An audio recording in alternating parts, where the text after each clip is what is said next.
Hi friends, యాక్చువల్గా మనం పూజ అయిపోయిన తర్వాత వచ్చాం కదా. ఇక్కడ ఈయన అనంత పద్మనాభ స్వామి అంటే ఇట్లా చిత్రపటం ఉంటుంది. ఫస్ట్ చేసేది వినాయకుడి పూజ.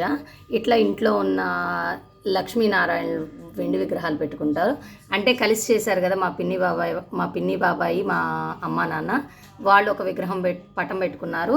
మా అమ్మ వాళ్ళు ఒక పటం పెట్టుకున్నారు. ఇదిగోండి, ఇట్లా పాత తోరాలన్నీ ఒక దాంట్లో పెట్టుకుంటారు. ఏ పూజకైనా పసుపు వినాయకుడు ముఖ్యం కదా. సో వినాయకుడు పూజ ఫస్ట్, తర్వాత ఇట్లా పసుపు వినాయకుడు, దాని తర్వాత తోరాలతో ఇది ఉంటుంది. దాని తర్వాత కలశం ఇలా పెట్టుకుంటారండి. మా అమ్మ కలశానికి తులసి దళాలు పెట్టింది, పైన ఒక వెండి పువ్వు పెట్టింది, ఇట్లా వెండి కలశం పెట్టుకుంది. తర్వాత ఈ అమ్మవారికి ఈవిడ లలితాదేవికి మణిదీప వర్ణన ఇది చేశారనమాట.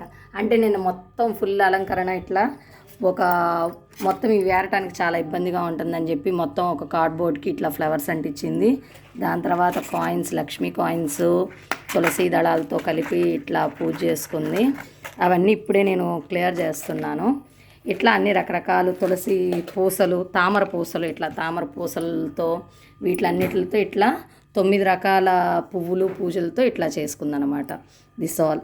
వీళ్ళ ప్రత్యేకత ఏంటంటే 14 రకాలు పెడతారండి. ఈ 14 రకాల తాంబూలాల్లో ఉంటుంది. ఒక దాంట్లో బెల్లం, ప్రతి ఒక్క తమలపాకులో బెల్లం, ఒక్కసొర, ఇట్లా ఒక గంధం బిళ్ళ, పసుపు ముద్దలు. ఇవి వారు పూజ చేసిన వారు మాత్రమే తీసుకుంటారనమాట. బెల్లం తినేస్తారు, ఒక్క తాంబూలంలో ఒక్క వేసుకుంటారు. ఆడవాళ్ళు ఆ పసుపు గంధాన్ని వాడతారు, మొహానికి కానీ దానికి వాడుకుంటారనమాట.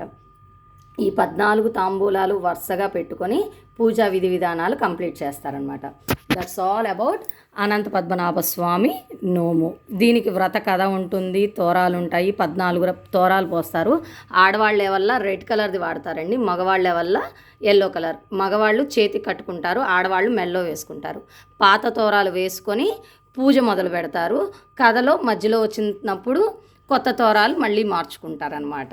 ఇది ఇట్లా 14 రకాల మండపంలో 14 తమలపాకుల్లో ప్రతి ఒక్క దాంట్లో ఒక బెల్లం, ఒక్క సొర, గంధం, పసుపు ముద్ద, ఇంకా పువ్వులు దానికి తగ్గట్టుగా పెట్టుకుంటారు. అదండి, ఇది ఒక లాస్ట్ స్నాప్.